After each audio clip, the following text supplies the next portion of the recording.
Among these individual rights that are in the Constitution are a whole host of them that are listed in what's called the Bill of Rights, the first 10 amendments to the Constitution, added shortly after the Constitution itself was approved, because some of the states would only give approval for the Constitution if a Bill of Rights were added. There's a long list of these individual rights. The right to have no cruel and unusual punishment, the right to have your papers and houses protected from searches. But among the most critical of those rights are the right of free expression. That's a general category to cover most of what's protected in the First Amendment to the Constitution, which includes the critical words that Congress shall make no law respecting the establishment of religion or prohibiting the free exercise thereof, or abridging freedom of speech or of the press or the right of the people peaceably to assemble. Those rights are generally considered the free expression rights. And in the definition of democracy, constitutional democracy that I've given for this class, freedom of expression is the third critical category. Majority rule, minority rights, and freedom of expression. Well, why is freedom of expression so important? Much of what's popularly discussed as freedom of expression is the right to use offensive language in music lyrics or other things that are largely trivial. Not unimportant because they're a part of free expression, but they miss the central, most critical element of free expression, which is you can't operate a constitutional democratic government without information. Try to imagine an election campaign where you're going to decide the issue by majority rule, or perhaps plurality rule, and you were told on the ballot you could vote for A or B, but you weren't told what A and B were.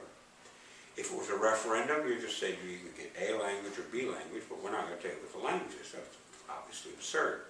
Or if you had a campaign for mayor or governor or president, and you said, well, you get to vote between A or B. You need information. You need their names. You need their general political orientation. Ideally, you'll even have listened to what they have to say about a whole range of issues. Well, how are you going to get that information?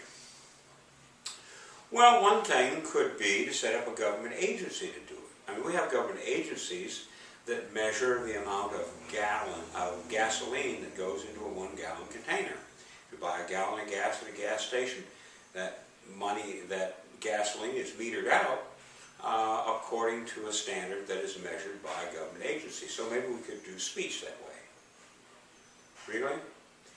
Well, if you turn it over to a government agency, you'd be dependent on whoever was holding office. So if you really like George Bush, you might be happy to have him in charge of telling us whatever needed to be known for us to make our decision. Fine. But you're likely to get something that George Bush thinks is important and not what his opponents might say. Or in the current context. If you like Obama, you might be quite happy to have the truth according to Barack Obama. But, other people have other things to say, no matter which of those two men you like. You can't turn it over to a government agency. So what are you going to do about freedom of expression? The essence of freedom of expression is to say that it's an individual right, that everyone has the right to express their ideas. Now, they may not be able to act on it. One of the most critical things to say about freedom of expression is that you have a right to express your ideas, but you don't have a right to act on them. You could say, I have a right to commit murder if I want to, but you can't go out and commit murder just because you have a right to say that you can commit murder. There's a distinction between action and thought, between actions and words. And that's only the first of several complicating distinctions that have to be made in freedom of expression. But the basic proposition is we need freedom of expression in order to run a democratic system. Now, how does that play out? Well, among the readings that you have for this course is a reading written by a man named John Stuart Mill in an essay, a long essay, about a 70-page essay that was written in the middle of the 19th century, in 1856, I believe. In that essay, he argued this proposition, and 5 pages of that essay have been included among the readings you have for this course. He said the following: freedom of expression is an individual right, and he asserts that it is so important that No king would ever dream in this day and age of saying only his thoughts count. But just as, this is John Stuart Mill, the paraphrase of him now, just as no king has the right to say to all the rest of the people, my idea prevails and you must not disagree with me, nor does a majority have a right to say to a minority, you have to listen to what I say and nothing else counts. Indeed, an overwhelming majority, if all of mankind minus one were of one opinion, and only one person were of the contrary opinion, that majority of all the people would have no more right in silencing that one man than that one man, if he were king of the world, would have the right to silence all of mankind. It's that critical an individual right. Now, why should that be? Well, John Stuart Mill gives a variety of reasons. First of all, he points out that all of mankind might be totally wrong, and only the one person sees the truth. For example, there was a time when all of mankind, all of the brightest people, all of the religious leaders, the political leaders, the university leaders, everybody knew the world was flat as a tabletop. And if you got too close to the edge, you'd fall off. Except it isn't true.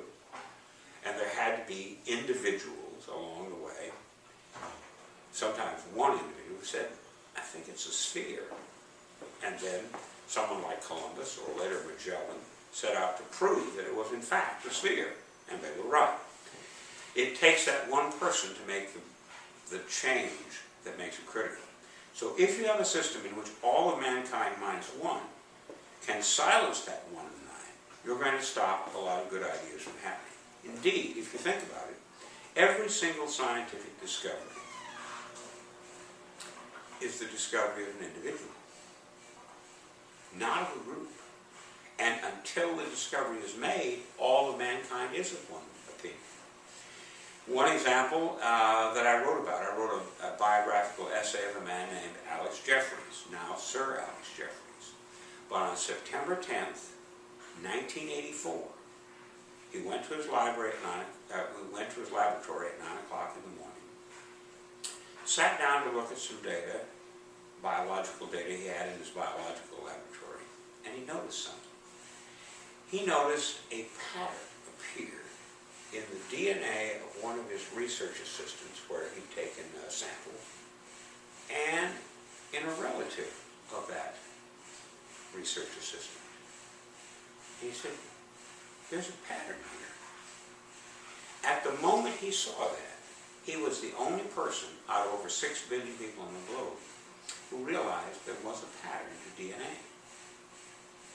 Now, if all of mankind could silence him and say, oh, no, there's no pattern to DNA, we would not have the discovery. But by 9:30 in the morning, there was one person who found a great new scientific truth.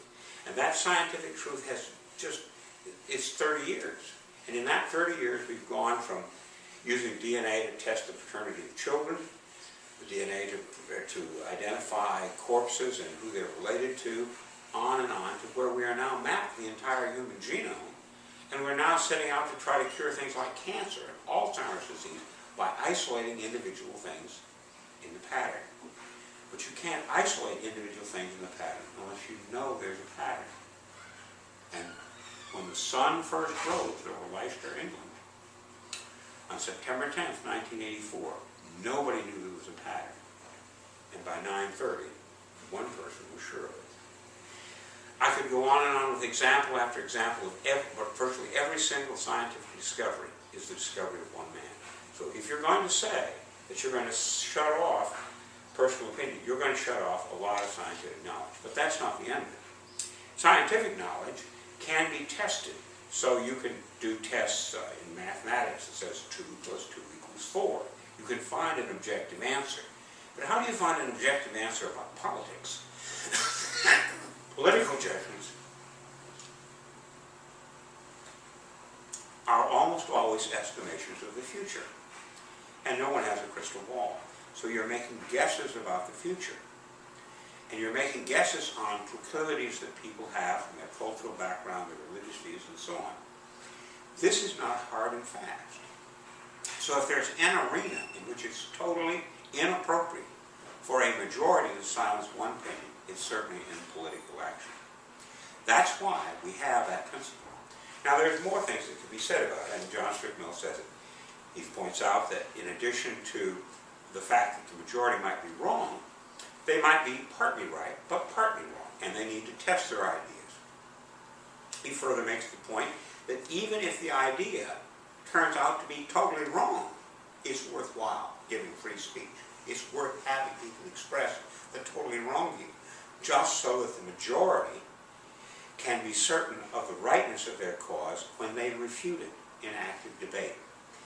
That principle, set out in this essay on liberty by John Stuart Mill, has become so important that elements of his essay on liberty have actually been incorporated in Supreme Court opinions in this country, so that they take on the force of law.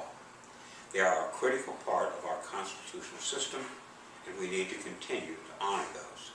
Please do the full reading of Free Exercise before you come to class next time.